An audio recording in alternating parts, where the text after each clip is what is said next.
ನಿಮ್ಮ ಮನೇಲಿ ಹಾಲು ಕೆಟ್ಟೋಗ್ಬಿಟ್ಟಿದ್ಯಾ? ಹಾಗಾದ್ರೆ ಈ ಒಂದು ರೆಸಿಪಿ ಮಾಡಿ ನೋಡಿ, ಖಂಡಿತ ನೀವು ರಿಗ್ರೆಟ್ ಮಾಡಲ್ಲ. ನಾನು ಈ ಹಾಲು ಪ್ಯಾಕೆಟ್ ತಗೊಂಡು ಒಂದು 2-3 ಡೇಸ್ ಆಗ್ಬಿಟ್ಟಿತ್ತು. ನೋಡ್ಕೊಳ್ಳಿ, ಪ್ಯಾಕೆಟ್ ಊದಿದ್ರೆ ಖಂಡಿತ ಯೂಸ್ ಮಾಡಕ್ಕೆ ಹೋಗಬೇಡಿ. ಹುಳಿ ಸ್ಮೆಲ್ ಬರ್ತಿದೆ ಅಂದ್ರೂ ಯೂಸ್ ಮಾಡಕ್ಕೆ ಹೋಗಬೇಡಿ. ಇದನ್ನೊಂದು ಪಾತ್ರೆನಲ್ಲಿ ಹಾಕೊಂಡು ಚೆನ್ನಾಗಿ ಕುದಿಸ್ಕೊಳ್ಳಿ. ಅವಾಗ ಈ ಥರ ಹೊಡೆದು ಬರುತ್ತೆ. ಇಲ್ಲಾಂದರೆ ನೀವು ಲೆಮನ್ ಯೂಸ್ ಮಾಡ್ಕೊಂಡ್ರು ಈ ಥರ ಹಾಲು ಒಡೆಯುತ್ತೆ. ಇದನ್ನು ಸಪ್ರೇಟ್ ಮಾಡ್ಕೊಳ್ಳಿ. ಇವಾಗ ಒಂದು ಪ್ರಾಡಕ್ಟ್ ನೋಡ್ಕೊಳ್ಳೋಣ. ಇದು ಆ್ಯಕ್ಚುಲಿ ಪನ್ನೀರ್ ಮೇಕಿಂಗು. ನಾನು ಇದರಲ್ಲೇ ಚೀಸ್ ಮಾಡೋಕ್ಕೆ ಹೊರಟಿದ್ದೀನಿ.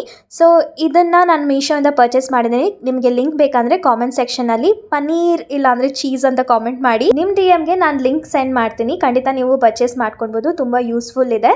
ಇದನ್ನು ಫಸ್ಟ್ ನಾವು ವಾಟರ್ನ ಸ್ಟ್ರೈನ್ ಮಾಡ್ಕೊಳ್ಳಿ. ಈ ವಾಟರ್ನ ಕೂಡ ನೀವು ಯೂಸ್ ಮಾಡ್ಕೊಳ್ಬೋದು ಅಡುಗೆಗೆ, ಬಟ್ ನಾನು ಯೂಶಲಿ ಯೂಸ್ ಮಾಡಲ್ಲ, ನಂಗೆ ಆ ಸ್ಮೆಲ್ ಇಷ್ಟ ಆಗಲ್ಲ. ಸೊ ಇದನ್ನು ಸ್ಟ್ರೈನ್ ಮಾಡ್ಕೊಂಡ್ಮೇಲೆ ಈ ಪನ್ನೀರ್ ಬಾಕ್ಸಲ್ಲಿ ಹಾಕೊಂಡು ಚೆನ್ನಾಗಿ ಶೇಪ್ ಕೊಟ್ಕೊಂಡ್ರೆ ಅದ್ರ ಮೇಲೆ ಕ್ಯಾಪ್ ಕೊಟ್ಟಿದ್ದಾರೆ. ಆ ಕ್ಯಾಪ್ನ ಹಾಕಿ ಒಂದು ವೆಯ್ಟ್ ಇಟ್ಟರೆ 1-2 ಅವರ್ಸಲ್ಲಿ ಎಕ್ಸಸ್ ವಾಟರ್ ಎಲ್ಲ ಹೋಗ್ಬಿಡುತ್ತೆ. ಎಷ್ಟು ಸಾಫ್ಟಾಗಿ ಬಂದಿತ್ತು ಗೊತ್ತಾ ಚೀಸು. ನಾನು ಸ್ವಲ್ಪ ಹುಳಿ ಹಾಲು ತೊಗೊಂಡಿದ್ದೆ, ಅದಕ್ಕೆ ನಂಗೆ ಚೀಸ್ ಬಂದಿದೆ. ತುಂಬ ಸಾಫ್ಟಾಗಿ ಬಂದಿತ್ತು. ಖಂಡಿತ ನೀವೂ ಇದನ್ನು ಟ್ರೈ ಮಾಡಿ ನೋಡಿ. ಪನ್ನೀರು ಇದೇ ಥರ ಮಾಡ್ಕೊಳ್ಬೋದು. ಕಾಮೆಂಟ್ ಸೆಕ್ಷನಲ್ಲಿ ಹೇಗಿದೆ ಅಂತ ತಿಳಿಸಿ. ಬಾಯ್.